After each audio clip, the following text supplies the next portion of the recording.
warahmatullahi wabarakatuh. Kami dari kelompok 4 kelas 4B1 akan melakukan praktikum mengenai pemeriksaan kemoreseptor terhadap udang hias Aquaspace Red Cherry. Perkenalkan, nama saya Nur Fauzia Arayan dengan NIM akhir 69. Perkenalkan, saya Nabila Zafiraudia dengan NIM akhir 72. Perkenalkan, saya Melika Haisi dengan NIM akhir 75. Udang red cherry memiliki kemampuan kemoreseptor yang baik. Mereka memiliki banyak antena dan seta yang sensitif terhadap perubahan kimia di sekitarnya. Ini memungkinkan mereka untuk mendeteksi dan merespon perubahan kondisi lingkungan, termasuk kualitas air dan adanya zat kimia tertentu. Udang red cherry diketahui sangat sensitif terhadap perubahan kualitas air seperti perubahan suhu, pH, dan tingkat keasaman. Mereka juga dapat merespon perubahan tingkat amonia, nitrit, dan nitrat dalam akuarium. Adapun tujuan dari praktikum ini adalah yang pertama, untuk mengidentifikasi organ yang berperan sebagai kemoreseptor pada udang hias red cherry. Yang kedua, mengamati pergerakan udang hias red cherry terhadap pengaruh rangsang terhadap pakan. Yang ketiga, menganalisis peran organ antenula sebagai kemoreseptor pada udang hias red cherry.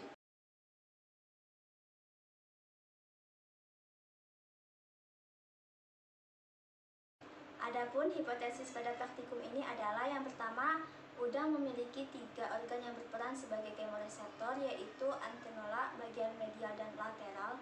Kemudian ada segmen Dactylus profundus dari kaki jalan yang secara fisiologis hampir sama. Kemudian hipotesis yang kedua yaitu adanya gerakan udang yang merespon pakannya, yaitu gerakan flicking, gerakan whipping, gerakan withdrawn, gerakan rotation, dan gerakan feeding dengan diberi perlakuan kontrol, ablasi mata, ablasi antenula, dan ablasi total. Adapun hipotesis yang ketiga yaitu antenula berperan sebagai indera peraba untuk mencari adanya pakan. Kemudian selain itu sebagai alat tahan diri dari serangan atau gangguan yang diakibatkan oleh organisme lain atau predator.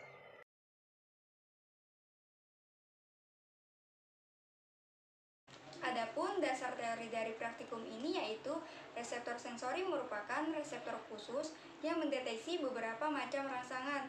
Reseptor sensori dibedakan atas 2 golongan yaitu interoseptor dan eksteroseptor. Interoseptor bertugas menerima rangsangan dari dalam tubuh, misalnya mendeteksi tekanan darah, perubahan volume darah, dan mendeteksi pH darah. Selanjutnya, eksteroseptor bertugas untuk mendeteksi rangsangan dari luar tubuh, misalnya rasa, bau, suara, dan cahaya. Kemoreseptor merupakan tipe reseptor yang berfungsi untuk merespon rangsangan berupa bahan kimia, misalnya berupa rasa dan bau pada makanan, cairan, dan udara. Dalam hal ini, sel-sel reseptor sensori yang peka terhadap aspek kimiawi adalah indera pengecap dan indera peraba. Udang dalam merespon pakan melakukan gerakan yang dapat dikelompokkan menjadi 3 perilaku gerakan. Yang pertama ada gerakan orientasi pakan, yang kedua ada gerakan mencari dan mendekati pakan, yang ketiga ada gerakan menemukan dan memakan pakan. Nah, gerakan orientasi terhadap pakan diawali dengan pelecutan antenula yang terkadang diikuti dengan gerak membersihkan antenula, pemutaran antenula, dan penarikan antenula.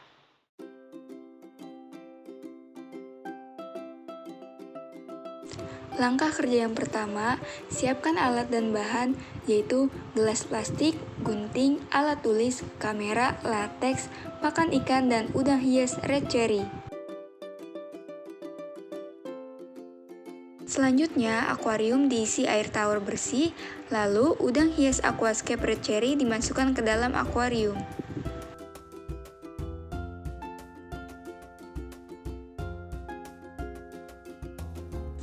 Perlakuan pertama yaitu perlakuan kontrol. Ambil 1 udang hias red cherry dari akuarium untuk diberi perlakuan kontrol dan beri pakan di tengah akuarium. Dan udang dimasukkan ke dalam akuarium di tempat terang. Kemudian stopwatch dinyalakan dan gerakan-gerakan udang diamati selama 5 menit pertama dan 5 menit kedua.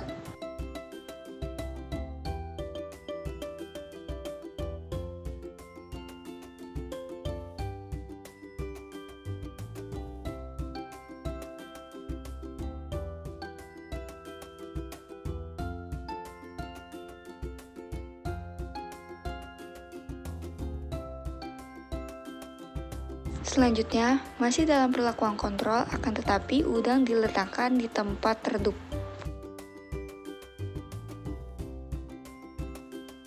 Perlakuan kedua yaitu ablasi mata, adapun bagian mata dicongkel dengan jarum.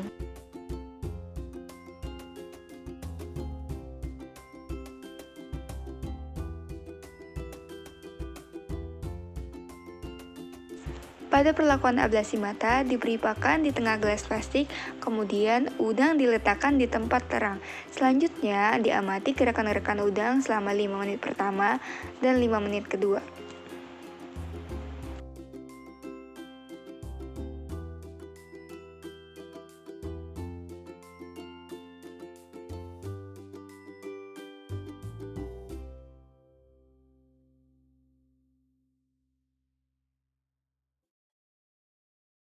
Masih dalam perlakuan ablasi mata, akan tetapi udang diletakkan di tempat yang redup.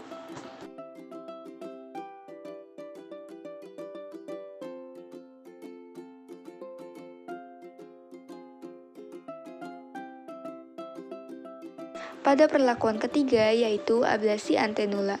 Bagian antenula dipotong dengan gunting.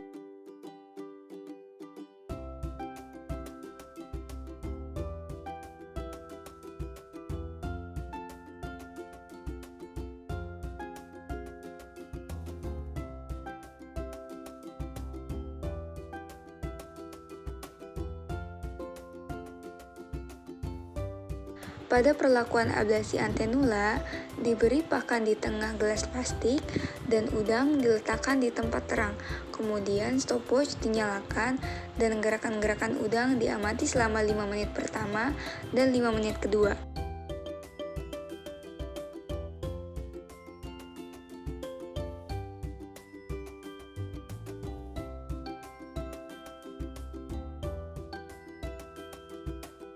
Masih dalam perlakuan yang sama, yaitu ablasi antenula, akan tetapi udang diletakkan di tempat yang redup.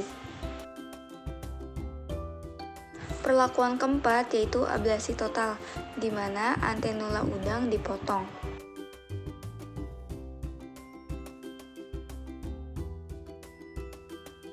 Selanjutnya, pada perlakuan ablasi total ini, mata udang juga dicongkel.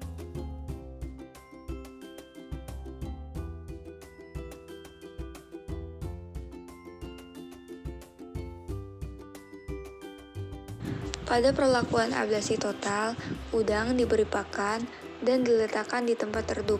Kemudian diamati gerakan-gerakan udang selama 5 menit pertama dan 5 menit kedua.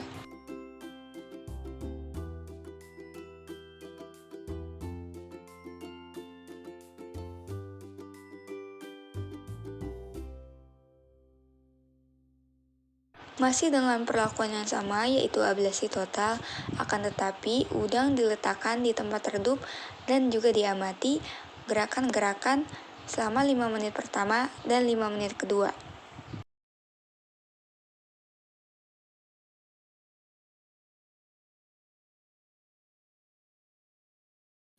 Berikut adalah hasil pengamatan gerakan udang hias red cherry sebagai respon terhadap pakan di tempat redup.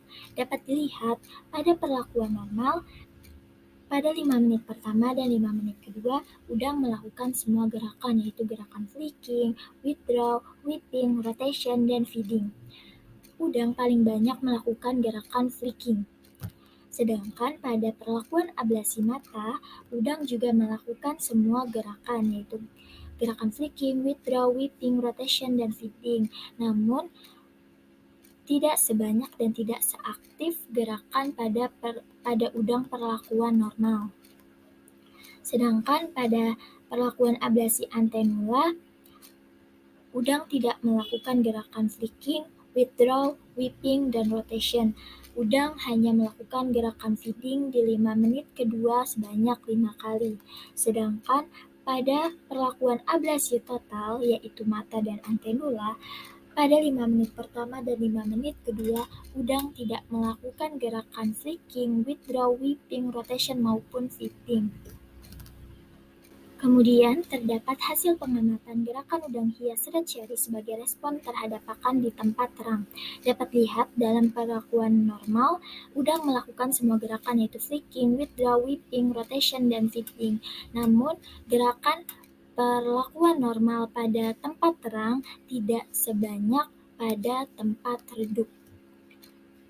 Sedangkan pada perlakuan ablasi mata, udang tidak melakukan gerakan whipping dan di 5 menit pertama tidak melakukan gerakan feeding. Kemudian, pada perlakuan ablasi antenula dan ablasi total, udang sama sekali tidak melakukan gerakan flicking, withdraw, whipping, rotation, maupun feeding. Dapat dilihat perbedaannya gerakan udang pada tempat redup dan tempat terang.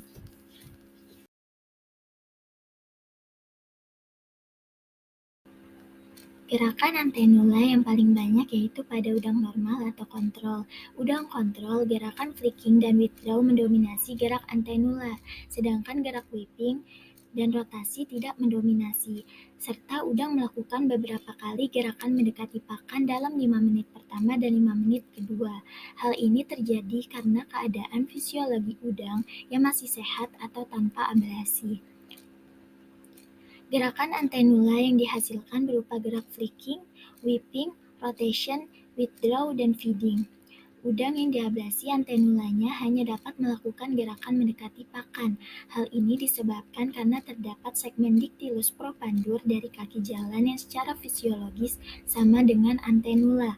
Sedangkan perlakuan dengan ablasi total menyebabkan udang menjadi stres karena kondisi udang yang kehilangan mata dan antenula sebagai organ penting, sehingga udang menunjukkan lebih banyak diam. Perlakuan ablasi total dan antenula tidak terjadi gerakan karena organ yang berfungsi sebagai reseptor telah hilang. Sedangkan pada perlakuan ablasi mata, udang masih dapat melakukan gerakan antenula dan feeding, namun gerakannya tidak sebanyak dan seaktif udang normal atau kontrol. Fungsi terpenting dari antenula adalah mendeteksi ada atau tidak adanya pakan atau merespon kehadiran pakan yang memiliki aroma khas. Faktor cahaya sangat mempengaruhi gerakan antenula udang, karena udang bersifat nokturnal atau aktif di malam hari dan suka bergerombol. Hal ini dibuktikan pada hasil pengamatan, yaitu terdapat perbedaan gerak pada perlakuan udang di tempat redup dan terang. Pada tempat terang, respon udang pada pakan lebih lambat, yaitu udang terlihat hanya bergerak-gerak mendekati pakan namun tidak memakan pakannya. Sedangkan saat udang diberi perlakuan di tempat redup, langsung melakukan gerakan-gerakan dan memakan pakannya.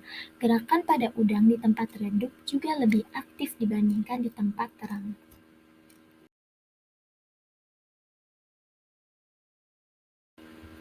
Kesimpulan dari praktikum yang telah kami lakukan yaitu udang memiliki 3 organ yang berperan sebagai kemoreseptor, yaitu antenula bagian medial dan lateral, serta segmen dactylus profundus dari kaki jalan yang secara fisiologis hampir sama dengan antenula.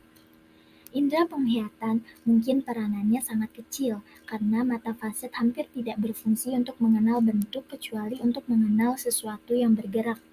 Gerakan antenula pada udang yang paling banyak yaitu pada udang normal atau kontrol. Udang kontrol, gerakan flicking dan withdraw mendominasi gerakan antenula, sedangkan gerakan whipping dan rotasi tidak mendominasi. Serta udang beberapa kali melakukan gerakan mendekati pakan.